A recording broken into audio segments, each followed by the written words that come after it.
What's up, everyone? It's Trainer Dell, and in this video I have for you my SAO Alicization deck profile for White Schwartz. This is more of a tournament build. All the other decks you've probably seen are like waifu builds and stuff.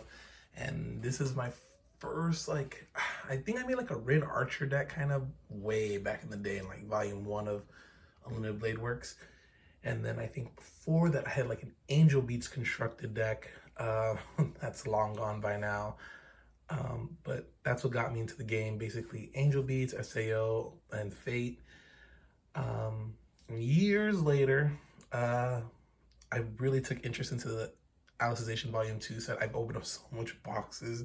Not too many, honestly, probably like 5. And I was like, you know what? I want to build a deck. I want to make some, make something out of this to actually play. Hopefully go tournaments when everything's opened back up and everything. Also, Happy New Year's. This is basically going to be my last video for a while. We've been getting over the flu and everything, and, just want to take care of ourselves. So yeah, let's get right into the deck profile. I don't usually take too long. This will be on Encore decks and everything. But yeah, basically, starting off with the 4 together with a Memory, Asuna, and Yuki. This is here to, whatchamacallit, you can pump up a card. It doesn't really matter, honestly. But when this is reversed, you can put the top card of your stock into your clock, send this to memory, and then get back a Fluck-like character from your waiting room back to hand. So you want this in memory to activate this level 3 Asuna and her climax combo. We got the Rise Up Kirito. 4 of this. It's level 0 is kind of weak, so this is like the only true beat stick in level 0, kind of. It gets the +1 level, plus 500 power, so it becomes 25, and that's not a lot, but it can help against other level 0 like bombs and stuff. And when this becomes reversed, you can look up to the top 3 cards, choose a Fluck Light, and put it to your hand, and the rest to your waiting room.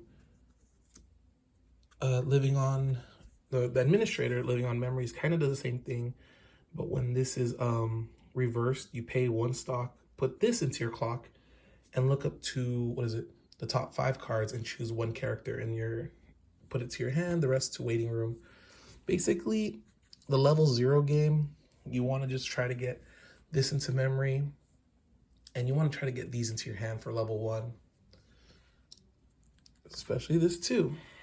You don't really play this in level 0, honestly, unless you need to already retrieve back this Kirito. But it just, when this Kirito attacks, you scry 1. This is to Kirito side Asuna, and it bonds with it. So pay 1 when this is placed onto the stage from your hand. You pay the 1 and then return that from your waiting room back to your hand. 2 of the Brainstormer. This powers up only the middle position in the center stage by 500, but it brainstorms 1, rest it, flip over 4 cards for each climax, then yeah, you salvage a Fluck-like character. 1, no discrimination Leafa, just it lowers something by 500, which is okay. But you can pay 1 stock, put this to your waiting room, look up to the top 4 cards of your deck, choose a Fluck-like character, put it to your hand, and the rest of the waiting room. So just helps mill and get something. We got To the Cave to the North Kirito. When it's placed to the stage from the hand, then you look at the top 2 and rearrange them, so like scry 2. And then when this card is when your opponent plays a climax, you can put this to your stock. So it's kind of cool to open up the lane. You want to kind of get to level 1 early, because level 1 is where you get like more advantages and stuff. Obviously, with this and the climax combo, Night Sky Clad Hero Kirito. During your turn, it gets 1,000 power, so it becomes 5/5. And then when you climax combo with this right here, the pants, Night Sky, Enveloping the World, gives it the +1k, 1 soul. And experience, you need to have 2 or more in your level. And when it attacks with the climax combo, you just salvage a character back. I believe any Fluck-like character. And so it's on attack. You don't have to reverse anything. I think that's really cool. And then the level 1 basically is rounded out by a bunch of just techie cards here. So we got Endless Summer by the Beach, Alice and Asuna. This is to just get a marker, compress hopefully. Goddess of Stacia, Asuna. If this card is in your memory, it gains the ability where during your turn it gains 3k power and encore. Time for Revenge Xenon, just climax swapper. It also gets power when it's put down, but you're basically using it to try to get the one you need. If you have the other one, I believe, right? Put a climax from your hand to the waiting room when this card is, yeah, choose one climax. So it can be anything. Because We Are Together, Kirito and Yu-Gi-Oh! This is basically here as, let's say if I'm in my level 1 and I'm attacking and I get one of these into my stock, then I could just pay and, you know, double trigger, twin drive or whatever. Fair and square Kirito. So if it becomes reverse, if the card facing this, the battle opponent, is a higher level than your opponent's, then you put that to the bottom of their deck. So that's cool. And then her hometown, Sky's Alice. This basically, you put 2 cards from your hand into the waiting room, and when it's placed on stage, you reshuffle your waiting room to your deck, and for every climax card in there, then yeah, characters in your opponent's center stage get X minus X, where X equals 500 for each climax. So if you're at the end of your deck, and hopefully if you're playing this deck right and you're milling through a lot during like level 0 to, you know, fill up your graveyard so you can get whatever you need here, then hopefully right before you hit level 2 or whatever, you can just refill your deck and all your climaxes without having to take the refresh damage. For the level 2 game, we got right here, wide range annihilation attack Xenon experience. If your total level is 5 or higher, it gets 6k power. So that's really cool. It becomes 13k, obviously just during your turn. But you can attack the back row. If you put 1 Flucklight character from your hand to the waiting room, you reveal the top card. If it is a Flucklight, which they all basically are, the only way to whiff is if you hit the one of these 2, the climaxes. Yeah, that's the only way. But yeah, you can attack their back rows if it was fronting, attacking a normal one. Also, you have the scry stuff, so you can, you know, place this down, look at the top 2 cards, rearrange them, and then go for this. We have just a normal, like, 2k backup, 2/5 with an extra 1k, so 3/5 backup. And then this one is the backup that also works as like a level bomb type thing, whatever it is, the one where, or anti-change, I guess you could say. So yeah, that's what that Yu-Gi-Oh! Is. Move this over here.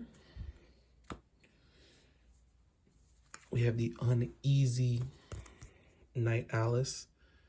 If you have 2 or more, it gets 2k power, so it becomes 11/5. And for 1, when this is placed on the stage, then you stock swap your opponent. You send their stock to grave or to waiting room, and then replace it with all the top cards of their deck. Got 2 joint battle, Austin and Alice. Just easy, you know. We need a lot of level 3s and 2s to try to at least get this online. But also helps you draw. You can look up to the top X cards, or X is equal to the number of Flucklight characters. You look up to them, choose 1 card, and that's cool because choose 1 card, anything. So hopefully you can get a climax if necessary. And yeah, gets minus level 1 in your hand if you have 2 or less climaxes. So just one of the early plays, and then the other early play that's a little easier to get off is the Yu-Gi-Oh! Aincrad style Yu-Gi-Oh! If you have 4 or more Flucklight characters, this gets minus 1 level in hand. It heals, and it gains power 500 X, you know, and X equals 500 for each other Flucklight character. So it usually comes down as an 11k because you have to have 4 if you're doing it early play. Then obviously the game ender, the Mother's Rosario with Unbending Fighting Spirit Asuna. Yeah, this is what we try to game plan towards. Early game is just, you know, mill the most we can get as much hand as possible, because the end of the game we need that. So this heals when it's played, but when you have that in memory and this in the climax zone, the combo is 2 and discard 2. And you flip over the top 11 cards, and for each climax, your opponent takes 1 instance of damage. So for each, it doesn't all happen at once. It's each climax is 1 hit at a time, and that's really cool.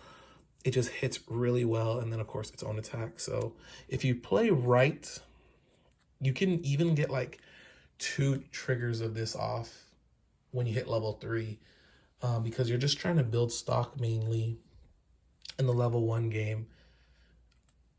And your hand, that's basically what you're trying to do. Just gain advantages, get in hand, hold what you need, have all these techie cards and one-ofs to like not really worry about much. Hopefully bring down Yu-Gi-Oh and level 2 and just, you know, snowball from there. It's a very aggressive deck. I enjoy it so much.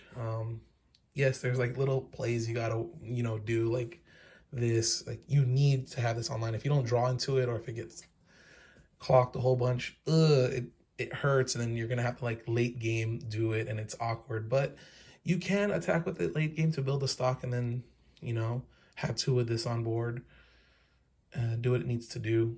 So yeah, that's what we're just trying to go for, get to here. And you know, it just, most oftentimes than not, once we get here, it's just so good, it just ends the game. All right, thank you so much for watching. I got a link down below on the Encore decks. Let me know what you guys think. Again, Happy New Year's. Hopefully we enjoy 2022 moving forward, and I'll try to get back into YouTube as I can, but I'm gonna take a nice vacation. Thank you so much. Peace.